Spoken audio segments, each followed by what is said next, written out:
Hi everyone, welcome back to another video. Today I'm going to take you through how I painted my latest painting, and I'm going to talk about why and how I repeat a certain color to create a certain effect.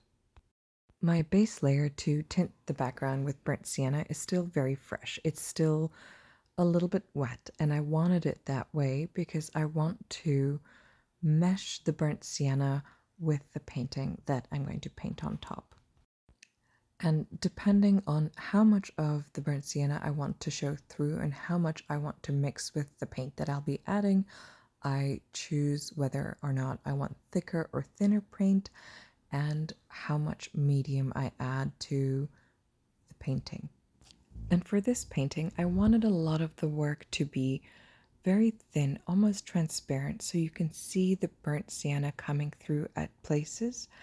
And I also wanted to be able to see the brush stroke, so I'm careful to really work in thin layers, and where I need to, I use a lot of medium. If you're interested in my recipe for my oil painting medium, please let me know, and I would be happy to make a video on how to make a good medium.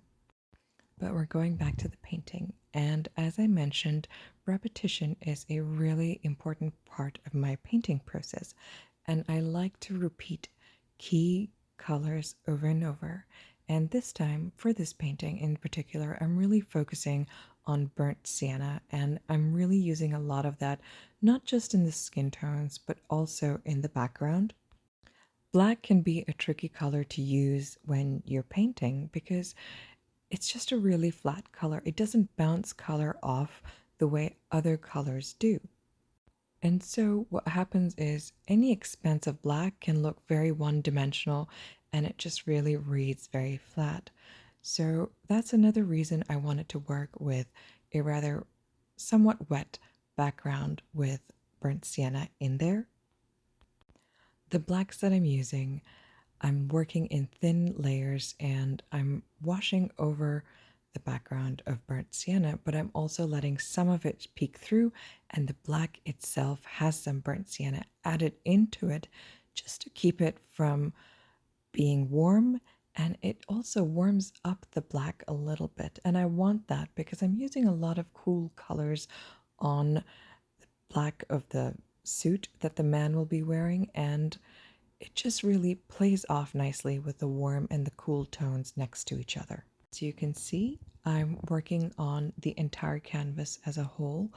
I'm going in and making my way through the entire painting rather than just focusing on one part. Now, it looks somewhat developed, but that's far from true. I have a lot of work on all of the painting left to go, even the parts that I've put some paint down on.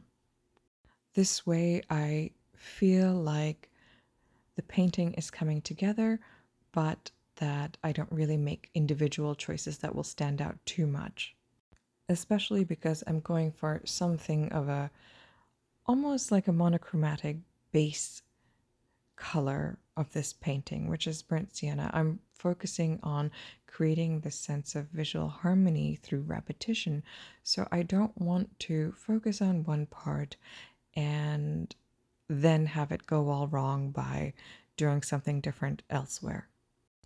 Because skin is just so dynamic, because it has not just light and dark, but also warm and cool, you want to be able to include a color even in the cooler shades. For example, I want to include the burnt sienna even in the cooler shades that I'm using for this painting. Skin needs grays for the color, for the warmth, and for everything to really come alive. And I want to incorporate the burnt sienna even in the cooler tones of her skin and the man's skin as well. And so I'm layering burnt sienna with a couple of other colors and graying it out and using that to tone down the warmth of the shadow and to really give dimension to the skin tones. And if you're interested, I will have the colors that I used listed below in the description box just so that you know what my whole palette is. Even the red of her dress has a little bit of burnt sienna in there because I'm working on a wet layer of burnt sienna. It naturally goes and mixes with the alizarin crimson that I'm using, and some places I mix more and some places I mix less, and that's how I wanted to create a feeling of depth to her dress.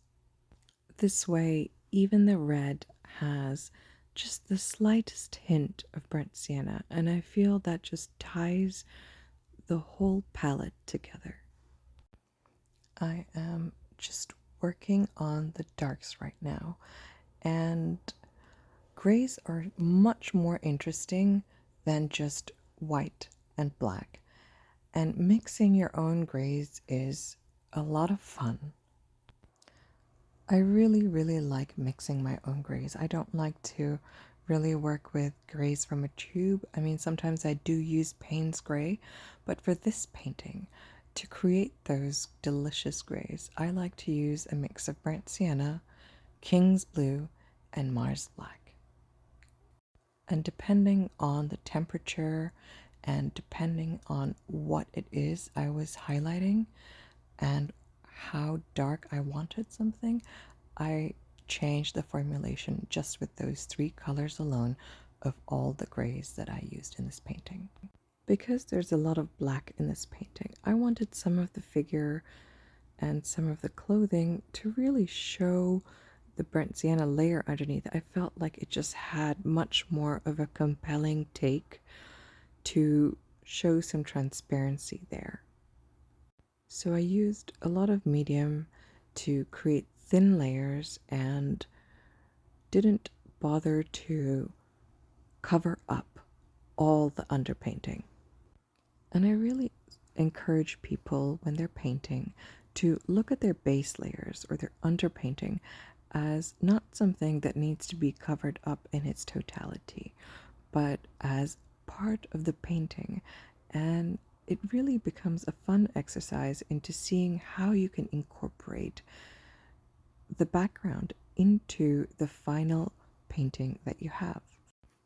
Because over here, I found that letting the paint be very transparent and let some of that burnt sienna show through, it just created this really wonderfully dynamic way to break up all the black that I'm using in this painting.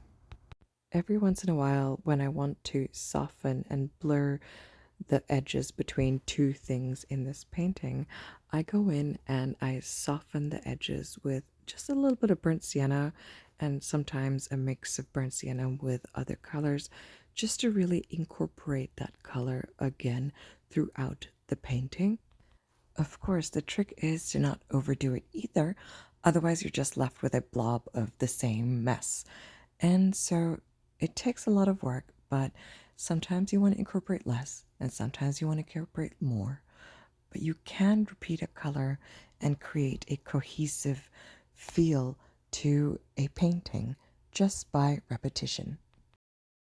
We are almost done. I am just signing my name, and there you go. If you like this video, please like, share, and subscribe, and check out my website and Etsy for more of my paintings and prints, and I hope to see you next time.